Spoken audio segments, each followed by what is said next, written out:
Hi, I'm Clovis from Kinematic Lab, the maker of the radius tool. In this tutorial I will show you how to create a folding effect on stairs. So I start by creating a small plane like this. Okay. I will change its pivot position.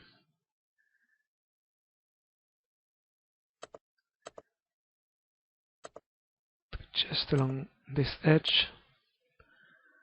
I will duplicate this plane with a snap. Okay, rotate it 90 degrees and then select these two planes and duplicate it 10 times. So now I select everything and I reset X form just to be sure all the rotations are equal to 0. Then I have to parent the objects together. So following this order from the bottom to the top.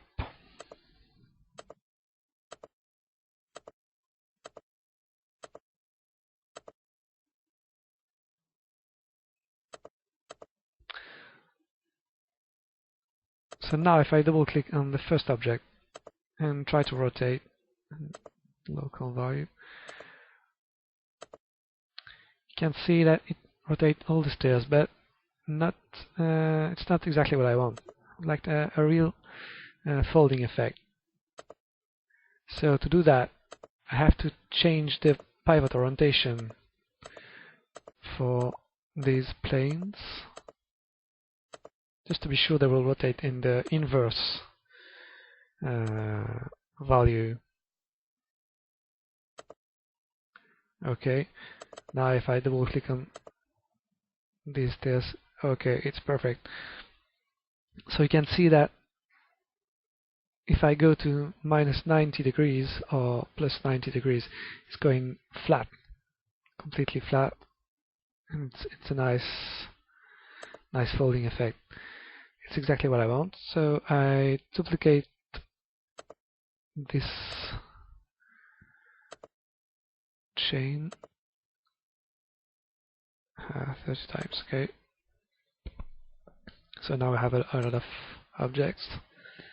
I will create a spline to use as a gizmo and run the tool. So now I pick this spline, so it's now my gizmo. I select my planes, I add them to the gizmo, and I want the X rotation axis. So I link the X rotation axis, select the spline, activate it, change these values.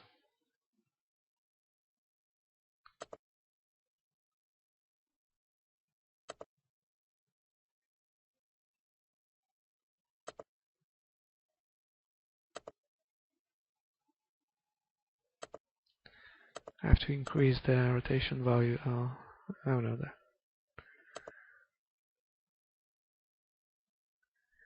Okay, so because it's a spline gizmo, here the fall-off curve only affects this side of the spline, but it's working quite well. It's redoing the folding effect with a fall-off.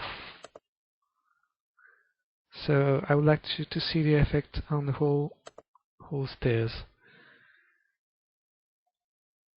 So it's working, but I would like to.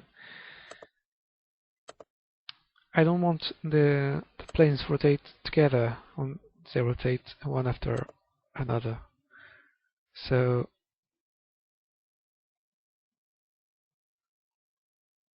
the rotation of the first object have to finish before the second rotation start. So it have to go faster. So it's not so bad. It's good. It's really folding on each other.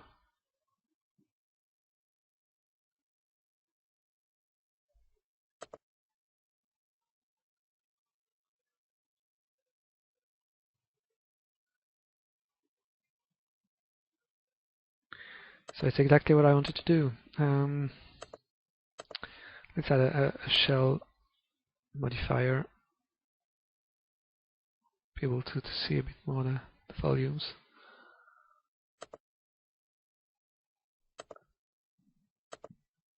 Okay.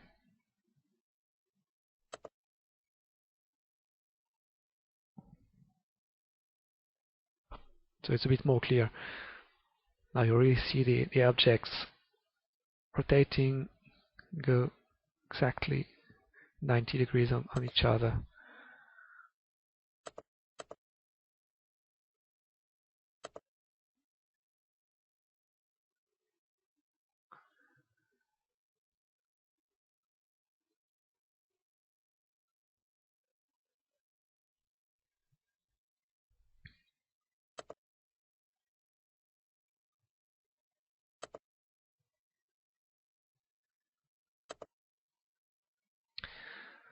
So I can really do whatever I want.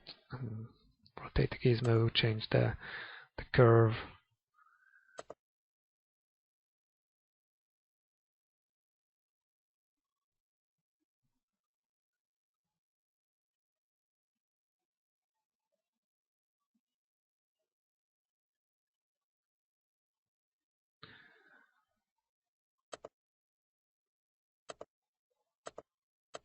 Or just fold the middle.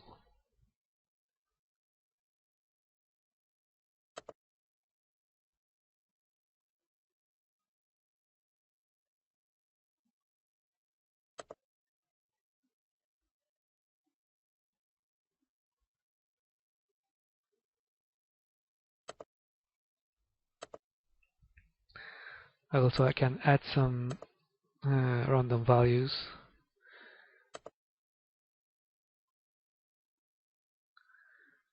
It's way too much, I think.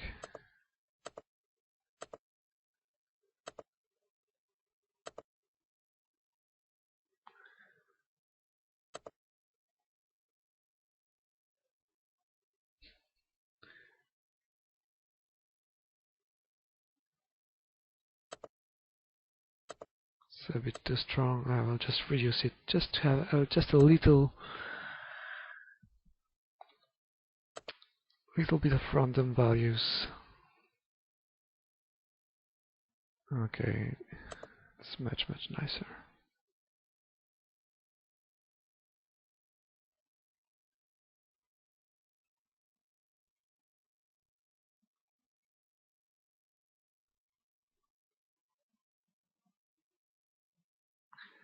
Alright, I hope you liked it. See you on the next tutorial.